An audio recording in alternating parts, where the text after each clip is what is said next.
Hi, all. These are generally conversations between adults after the children have left the table. The language can be spicy and the subjects can get saucy. So if you're ready, this is the Southern Fork.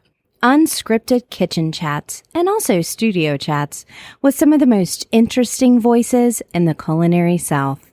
I'm Stephanie Burt, a food and beverage writer who travels with her fork to write for a variety of publications, from magazines you might have on your coffee table to the website you love to visit for your favorite recipes. And I'm inviting you to come behind the scenes with me to get to know the people who make this Southern culinary landscape so special. I'm always hungry for the next bite, thirsty for that next sip, and ready for the next conversation. Let's dig in.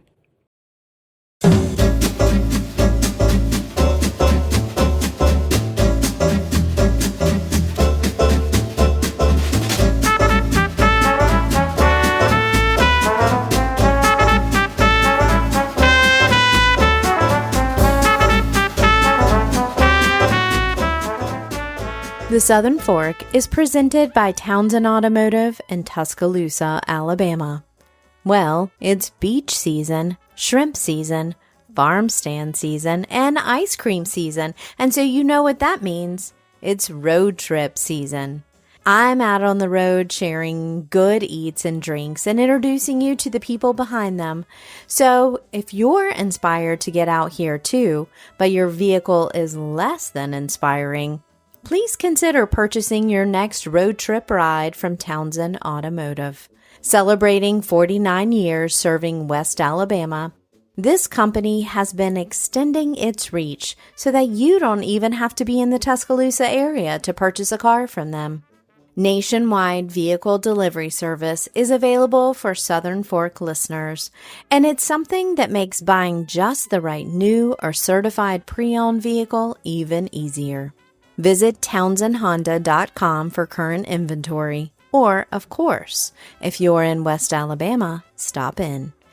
Townsend Automotive always salutes local entrepreneurs, from restaurateurs to podcasters, and they welcome you to be part of a community that does the same. Founded in 1959 by Inez Hill and Louise Hudson, otherwise known as Mama Hill and Mama Louise, H&H Restaurant in Macon, Georgia, is a Southern institution. In the 70s, Macon was home to the newly minted Capricorn Records, and H&H fed many of the musicians coming through the town, though it's most famous for its founder's unique friendship with the Allman Brothers Band, where the story goes that if the band was high, they had to come in through the kitchen door. That friendship took Mama Louise on quite a ride that included a seat on the Allman Brothers tour bus in 1972 and lifelong friendships with Gregg and the rest of the band. After Mama Hill died, H&H was closed for a little while, but in 2014, the Moonhanger Group reopened the historic restaurant in cooperation with Mama Louise.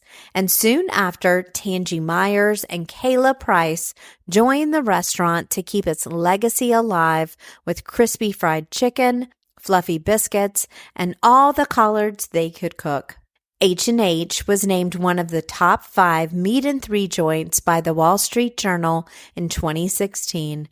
And the small place is not only filled with people 6 days a week, it's also decorated with photos and concert posters of some of the musicians the restaurant has served through the years. Welcome to the Southern Fork. Hey, sunshine. Hey. Well, I know it's been a long day. It's been a long week. Do y'all have a day off? Mondays. I don't. Okay. I What work do you on do? my day off. What do you do, Tangie, on Mondays? Monday was nobody else is in here. I come in, I do my walk around, I do my order, get everything ready for Tuesday morning, and then on Tuesday morning I just come in here running. Yeah, because you do breakfast and lunch every day. Yes. And that is a lot. Let's do a little bit of volume here. how many covers do you have a number? How many pounds of something, or how many Dishes dishes? we probably kick out between I don't know. I can tell you how much tea I kick out. Let's hear that. I kick out almost 3 gallons of tea daily. 3 gallons of tea. Yeah. Okay. Yes, on a good day, we kick out at least 500 to 800 plates. Wow. Yeah. Yeah. Yeah. And these are all long recipes. I mean, these recipes they take a while. And so how early do you have to come in? Me, myself, I get here sometime 3, sometime 4. It all depending if I have catering to do. I get here extra early. If I don't have catering, then between 3:30 to 4 o'clock. Wow. Wow. Yes. In this world of H&H, it's its own little ecosystem. You have regulars. You have people that you might never see again, like me, although you might really see me again. And you have famous people that come in, and that's kind of how this all started, but famous people came in before they were famous, namely the Allman Brothers, which people would have heard of that from the intro. So talk to me a little bit about the flow that happens in the dining room, because I enjoyed my time here just watching that mix of people. And you're right, you're out on the floor the whole time, Kayla. Yes, I am. You meet a lot of different people, interesting people. Yeah. So who are some of the, do you still have? Chuck Lavelle comes in here. J-Mo. I met J-Mo. From the Allman Brothers Band. Yes. I met the guy that is the Georgia Bulldogs training. He trains the football players during the seasons. He comes in here and eats. Marcus King. He's a famous guitar player out of Texas. Lamar. What was Lamar's name? J-Mo. He's with J-Mo. I mean, there'd be so many famous people that come in. Nate Bald. What's his name from the Braves comes in? Yes. Otis. Mr. Otis, he comes in. We get so many famous people in here all the time. And it's a pilgrimage. Yes. It's a pilgrimage. So I have to ask you, Tangie, as being from my part of the world, play little place. Geechee Gala. Yeah, a little place called Charleston, South Carolina. How did you end up here cooking with Mama Louise? Well, I wasn't cooking with Mama Louise. I started out at the Rookery in the back of the house cooking. And they noticed that I know how to cook. By then, Mama Louise already had sold the business to the Moonhanger Group. So they noticed that I know how to cook soul food. So the restaurant was going a little bit under, and they brought me over here to keep her name going and keep her legacy alive and to bring the soul food back into H&H. So where did the recipes live when you had to come in and take over? In my head. Okay, but I mean, but you had, I believe that, but you also had to kind of cook some of the same things, right? Because we've established that we had regulars, right? We had regulars, but I had to twerk a little bit of some of the old recipes to make it more up to date. Okay. You know, so a lot of other people can enjoy it. And now it took off running.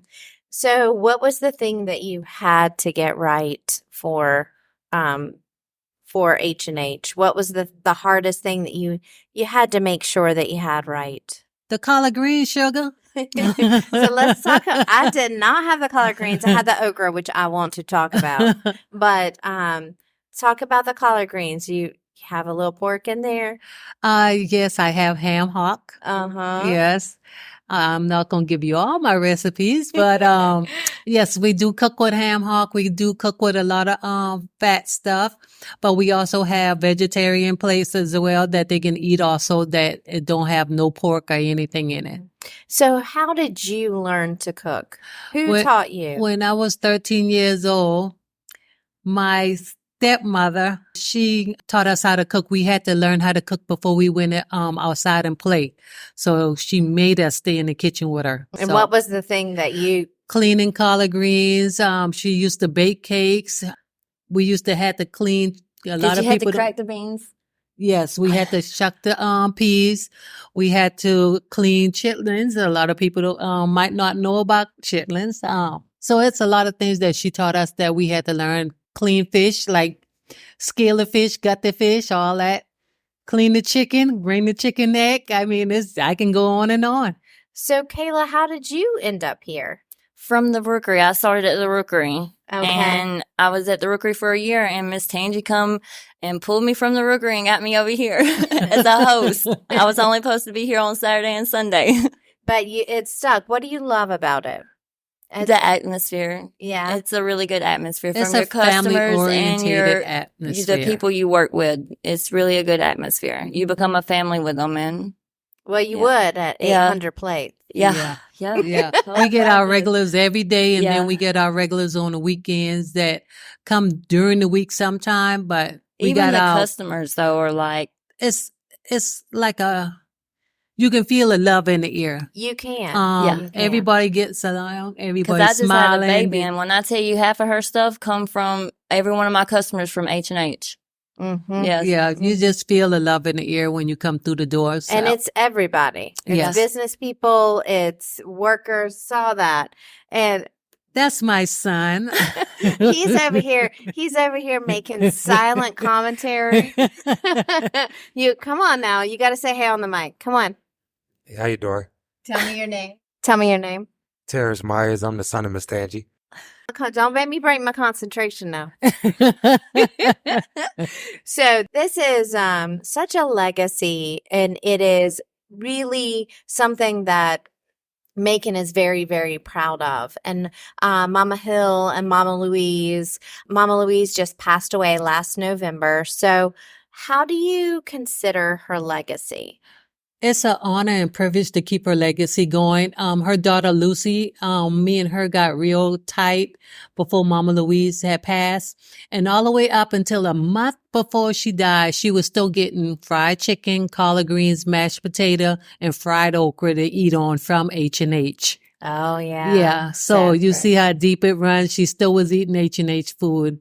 And me and Lucy, her daughter, became really tight, and we just, make sure that this place stays alive. She lives through this place.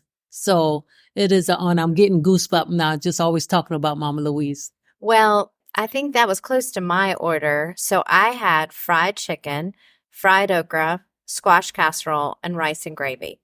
I only go for the dark meat because I know what's good. But what I want to dig in for a minute about is that breading on the okra and the fried chicken. It's almost like it's waves. It's really crunchy. We do a egg wash and then flour, but we have a special flour mix that we use. We create our own seasoning, and we blend it in with the flour to make it stick with the egg wash, and that's how we Do you steam the chicken at all? Oh, no steam. Man, no steam. So juicy. It was so juicy. And I feel like there was almost some white gravy on the squash casserole. No white gravy. What is that? It was like a bechamel cream in the middle or something. It was very creamy. Sour cream? I don't know. Well, I'll give you two ingredients, and I tell my customers it's a lot of cheeses and it's sour cream. Okay. That's all I can tell you. Anything else in there, I don't know. It was so rich. But I also wish that I'd had 2 orders of the okra, because okra is my favorite vegetable. And my birthday is in about 10 days. And this time of year, about once a year, I have pretty close to that meal, except I needed some sliced tomatoes because you didn't get our famous fried green tomatoes. No, but I like the plain red tomatoes with my biscuit. You know, the fried okra, we don't use frozen okra already breaded. We bread our own okra and drop it in our egg wash, our mixed egg wash, and then deep fry it. There is no doubt. So it's fresh okra. That. Yes, it makes such a difference. It does. Yeah, and it's anyone listening to this that's outside the South and still freaking out about okra, it's delicious, right? It is. Coming to H&H and we'll let you try for free. Or just don't, and I'll eat your portion. There you go. So is there something on the menu that is specifically yours? The beef tips is one of our number one seller. We sell out every day. I got to cook a fresh pot every day. Famous soul rolls. Oh my God. Everybody comes in sometimes just to order the soul rolls. And beef tips, everybody come in. That's the number one thing they go for lunch, for breakfast. Oh, H&H standard. the H&H standard for breakfast. Yes. Okay, so what's the H&H standard? It's your choice of eggs, your choice of meat between bacon and sausage, cheese grits or hash brown casserole, and a biscuit or toast. So you've said that a few hundred times. I have. And I always tell them to get sausage gravy on the side, and you get everything on that breakfast menu all in one plate. There you go. Mhm. We have a roll, a biscuit, and cornbread. Which one do you like best? Which one do you steer your customers to? I can't. Well, a lot of them come in there for our famous biscuit, but a lot of them now starting to all depending on lunch or breakfast. So a biscuit sells majority in the morning time, when cornbread sells majority in the evening time. So Kayla, I have a question for you. When people come in, I think about this a lot when I come in a place that's famous, but it's your first time and you've driven here. Like I drove here from Atlanta just to make sure that I hit here. I want to look cool, but I'm also like, it's my first time in here and it's really cool. Do you have a lot of people that take pictures and ask every day. questions? every day. Yeah. Every day. We just make you feel at home. We want you to be comfortable. You can take pictures. You can hang out and talk to other customers. Everybody is friendly. Everybody treats you with respect. So when you walk through the door, it's nothing but love. Yeah.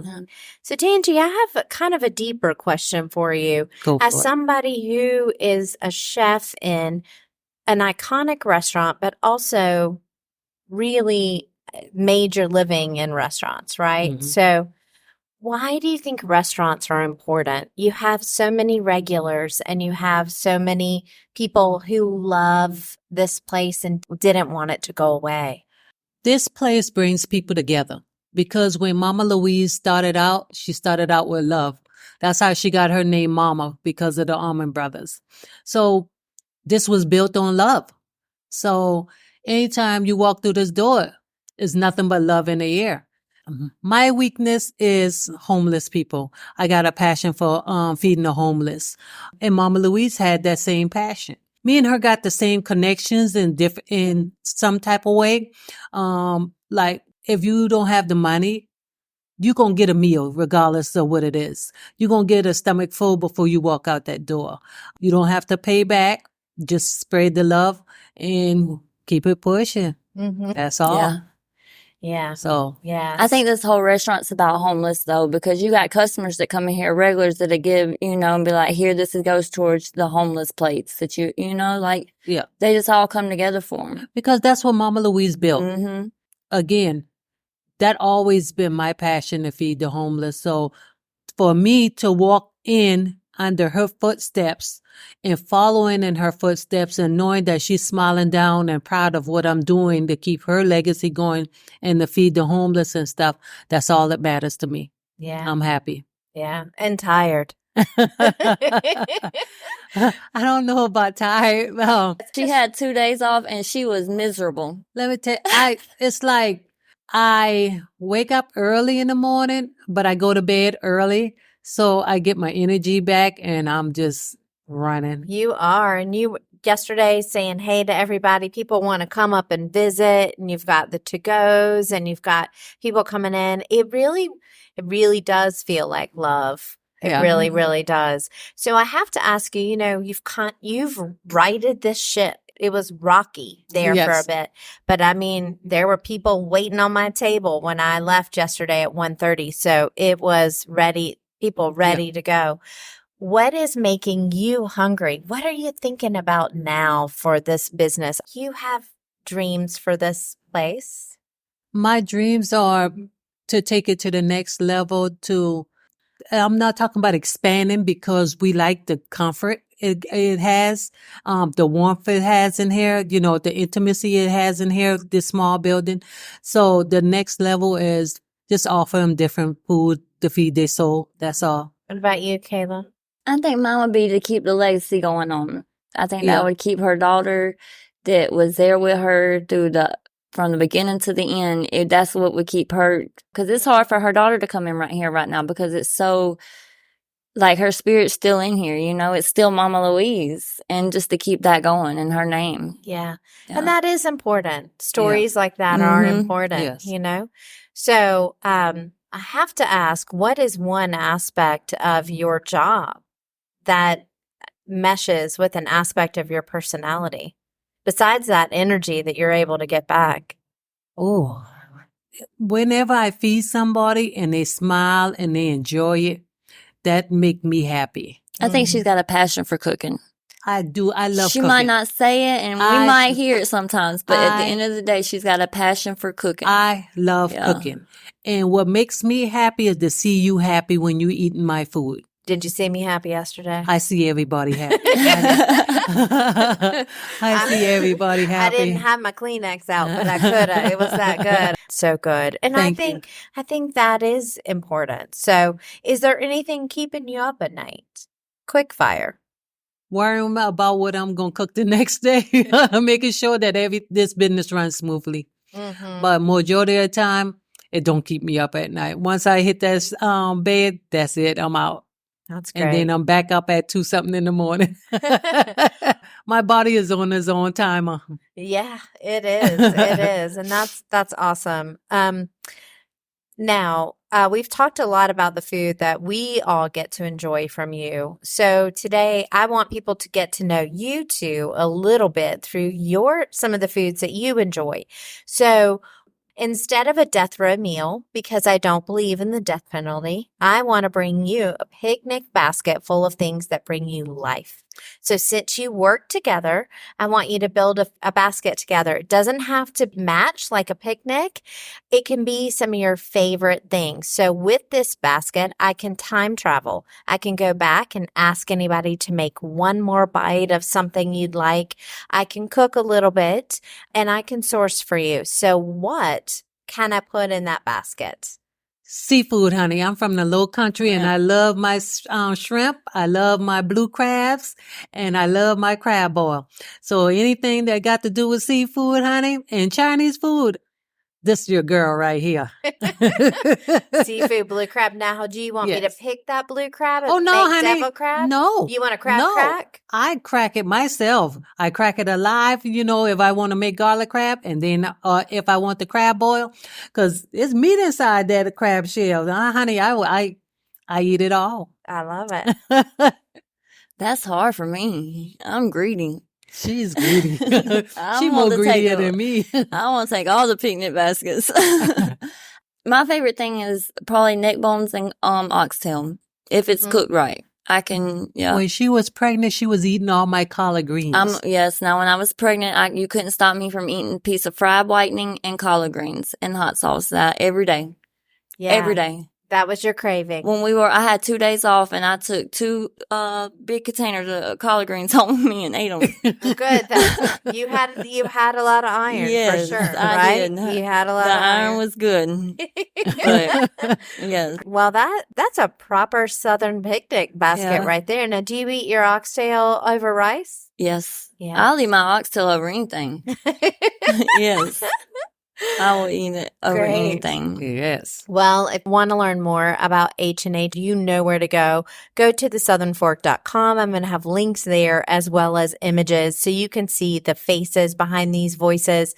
If you like what you hear, it is so fun to travel around and record things for you, but I hope that it inspires you to travel around and eat as well. There is a country full of good food right around the corner, right outside your door. And if you're lucky, you might have Tangie hand cut some okra for you and Yes. deep fry it. Yes. Thank you so much for Thank you. chatting with me when you didn't know what was going on. You're welcome. Hello and welcome to Talking with My Mouth Full. Some of you probably can guess this if you've been a long-time listener to the show. I'm actually a really big architecture buff, especially historical architecture in the U.S. I was a history minor in undergrad and took some classes under Dan Morrill at UNC Charlotte in historic preservation. So Charleston is a great fit for me architecturally because of that. But let me tell you, Macon, Georgia's architecture blew me away.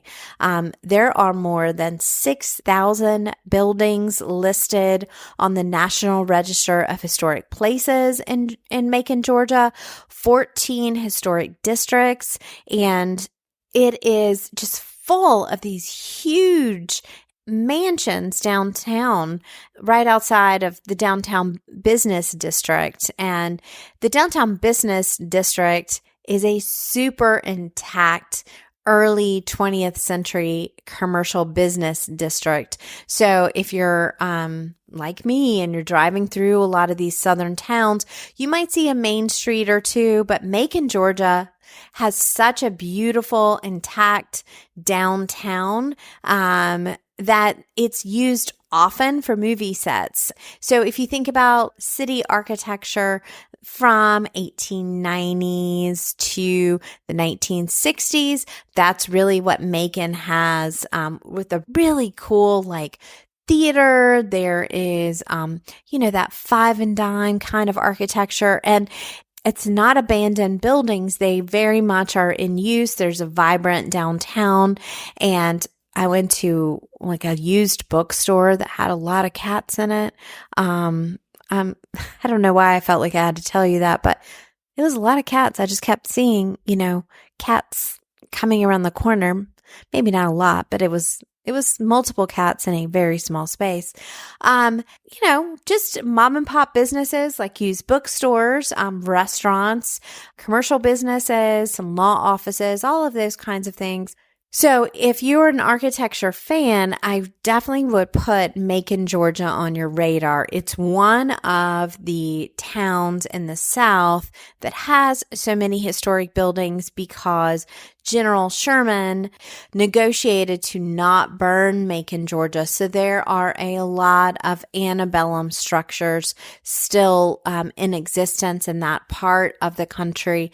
And it was a very big railroad town, which means all of that flat area around Atlanta and Macon, that central Georgia area, was cotton land. And so all of that cotton would come through the area, Macon. And so there's a lot more to this story, a lot of darker chapters and a lot more discussions of wealth. But I'm just mentioning the architecture because it's just the tip of the iceberg. Thanks so much for listening, and I will be right here on the mic with you again next week.